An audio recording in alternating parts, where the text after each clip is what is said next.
Bonjour à toutes et à tous, c'est Stéphane. Pour la chaîne Foilier, je vous remercie de me retrouver chez moi et donc chez vous. Hier, j'ai sorti une vidéo dans laquelle j'analysais la rhétorique de Dany qui a fait donc un long live d'1h45 avec Raz, un live de Damage Control dans lequel il expliquait que depuis plus d'une dizaine d'années, il avait une épée de Damoclès au-dessus de la tête parce qu'il s'était mal comporté à la fin d'une relation quand il avait entre 17 et 19 ans, donc à la fin de la relation qu'il devait avoir 19 ans.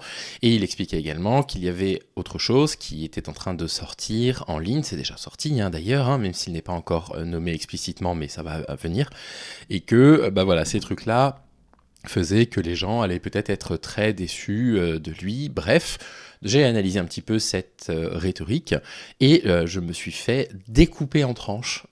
Je me suis fait, mais découpé comme du sashimi par le public de Dany Raz. Je n'ai jamais eu autant de commentaires aussi négatifs, aussi agressifs à mon encontre. Je n'ai modéré que les insultes. Voilà, il y a eu quelques insultes, une dizaine, rien de bien catastrophique, mais quand même un tout petit peu navrant. Mais surtout, j'ai choisi aujourd'hui de revenir sur 5 de ces commentaires parce que je trouve la réaction du public de Dany Raz assez caractéristique. Et malheureusement, j'ai quand même l'impression qu'elle appuie un tout petit peu mon propos. Je ne vais pas passer sur l'un des reproches que j'ai lu une cinquantaine de fois disant que je n'ai parlé que de moi dans cette vidéo. Ce matin, j'ai choisi de revoir ma vidéo en entier. J'évoque mon expérience personnelle à 2 reprises et ça dure à peu près 5 minutes, un tout petit peu moins de 5 minutes dans une vidéo qui en fait 45. Donc je n'ai pas l'impression de n'avoir parlé que de moi dans cette vidéo, loin de là. Donc j'ai plutôt l'impression que ces commentaires-là ont été postés par des personnes qui ont lu les commentaires et puis qui se sont dit « Allez, Dany Raz, je les soutiens, etc. » Donc je vais reprendre un tout petit peu cet argument. Cela étant dit, on va revenir du coup sur 5 commentaires qu'on a postés sur ma chaîne, qui sont, je trouve, assez étonnants. Surtout quand on se dit qu'ils viennent de la communauté de 2 personnes quand même très ancrées à gauche, qui sont probablement les personnes les plus, les plus puissantes à gauche actuellement, presque hégémoniques dans le milieu de la gauche sur Internet.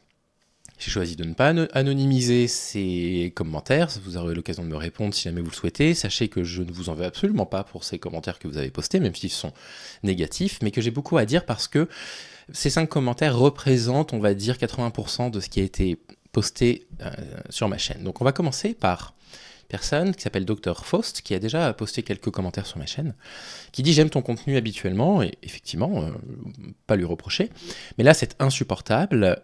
D'accord, toi tu es sans doute le seul mec parfait qui n'ait jamais été ado, qui n'a jamais connu aucune évolution morale, car tu as toujours été safe. Peut-être certains te croiront. Donc, qu'est-ce qui se passe? Dans cette vidéo, Dany décrit le fait qu'il a été assez toxique dans une ancienne relation, et le témoignage qui circule sur Internet à son encontre montre qu'il a été... Je suis obligé d'en parler, du coup j'ai voulu ne pas en parler parce que je me disais que le public de Dany Raz saurait très bien, mais écoutez, il faut en parler. A été dans sa dernière relation très récente, contrôlant d'après le témoignage en tout cas les amis, que la personne avait le droit de voir, dans la façon dont elle était censée s'habiller, elle s'est sentie objectifiée. Et donc lorsque je dis que ce genre de choses, en fait, c'est pas tous les hommes, quand Dany dit « mais tout le monde est comme ça, voilà, Ménard Trash, tout le monde est comme ça », non, je suis désolé, tous les hommes bénéficient de la domination masculine. Et à ce titre, tous les hommes reproduisent d'une certaine façon des éléments de la domination masculine. Je ne m'en suis jamais caché sur la chaîne, j'ai toujours donné des tonnes d'exemples sur lesquels je travaille encore. En revanche, si votre propos c'est de dire « bah ouais, tous les hommes isolent un petit peu leur compagne, tous les hommes expliquent à leurs compagnes comment elles sont censées s'habiller », si c'est ce que vous pensez, vous me faites peur. Et du coup, j'ai peur pour les personnes que vous avez côtoyées dans votre vie. Et 2, on va arriver sur quelque chose avec lequel on ne sera jamais d'accord. C'est-à-dire que si pour vous, dans toute relation amoureuse, quand on prend le violentomètre, on est systématiquement tous les hommes en orange ou dans le rouge à chaque fois, je suis obligé de vous contredire. Vous vous trompez. Vous vous trompez grandement. Ça me fait me dire quelque chose. Regardez, lisons la suite de son commentaire. Ça ne te donne pas le droit pour autant de demander la perfection absolue de tout le monde, j'ai jamais demandé la perfection, et je le dis d'ailleurs dans la vidéo, donc c'est pas du tout ce que je fais, sur l'ensemble de son parcours. Alors, vis-à-vis de ça, L'idée n'est pas de dire il faut avoir été irréprochable. L'idée c'est de dire que, et pourtant il me semblait avoir été clair, mais je le reprécise, que si on s'est mal comporté par le passé, en fait la moindre des choses c'est de présenter des excuses sincères, pas des justifications, pas essayer de se cacher derrière son petit doigt en disant j'étais jeune, bah t'étais jeune Dany, il a répété ça pendant 1h25 avant dans les 20 dernières minutes quand même dire ouais bon c'est vrai que ma dernière relation avec laquelle j'ai rompu il y a quelques mois, on m'accuse de trucs encore pires quoi. Hein.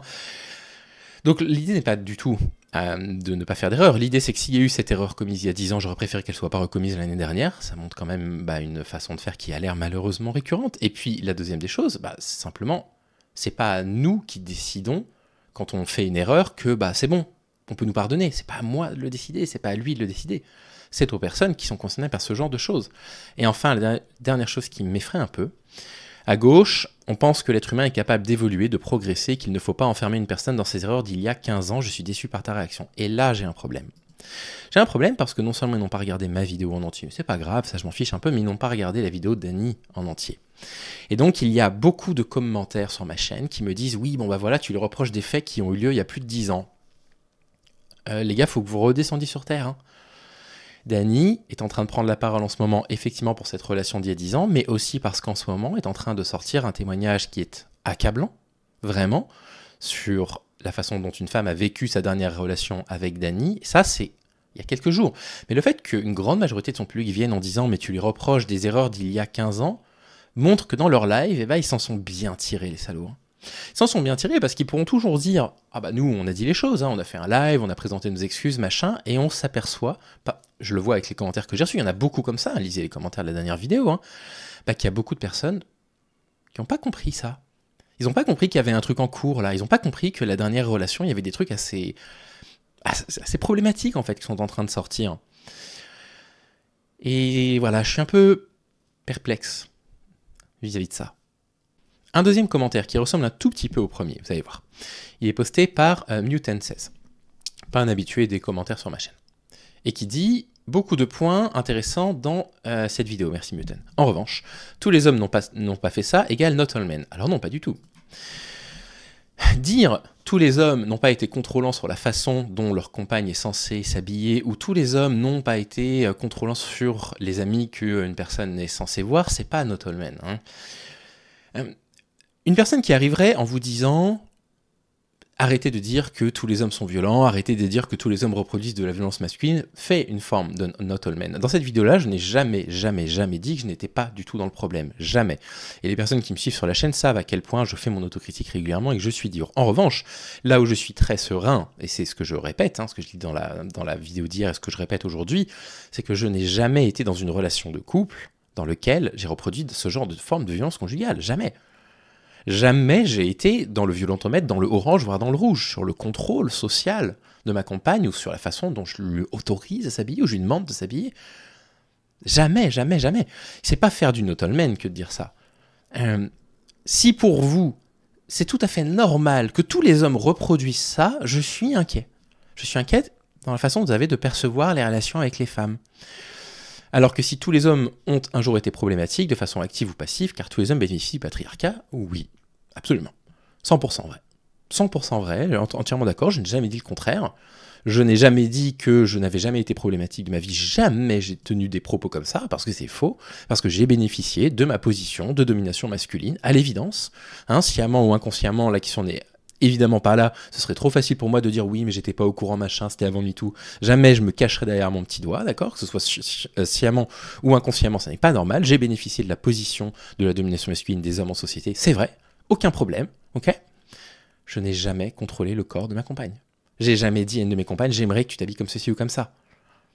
J'ai jamais dit à ma compagne qu'elle devait, je sais pas, voir telle ou telle personne dans son entourage, jamais.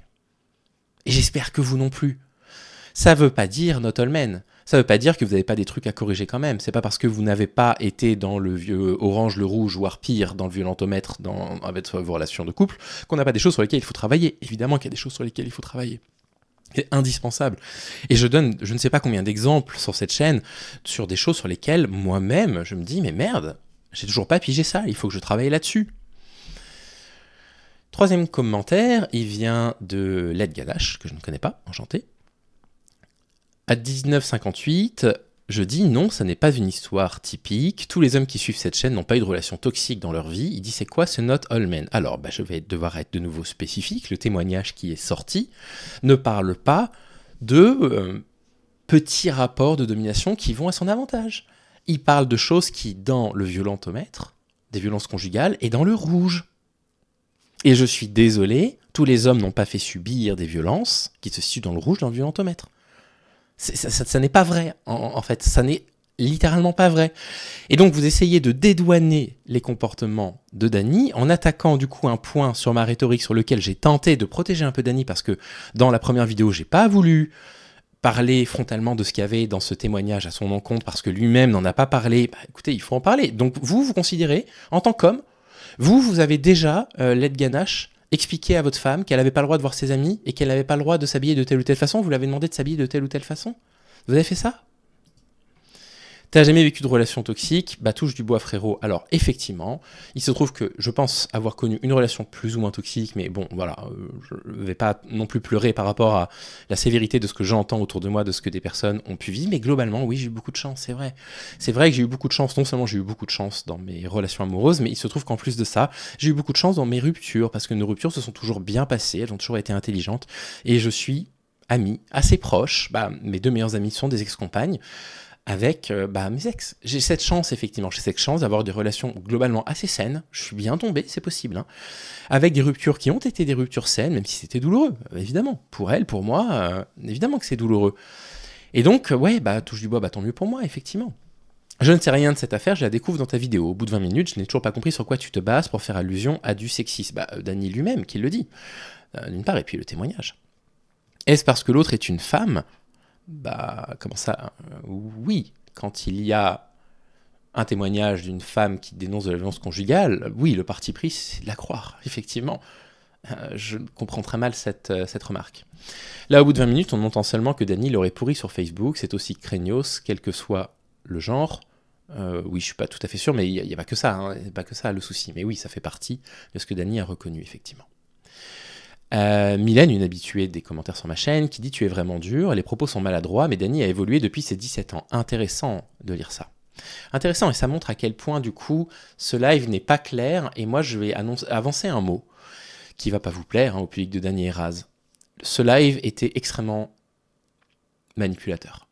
Parce que si après ce live, ce que les gens en ont retenu, c'est « Il y a eu quelques soucis quand j'avais 17 ans », il y a un souci.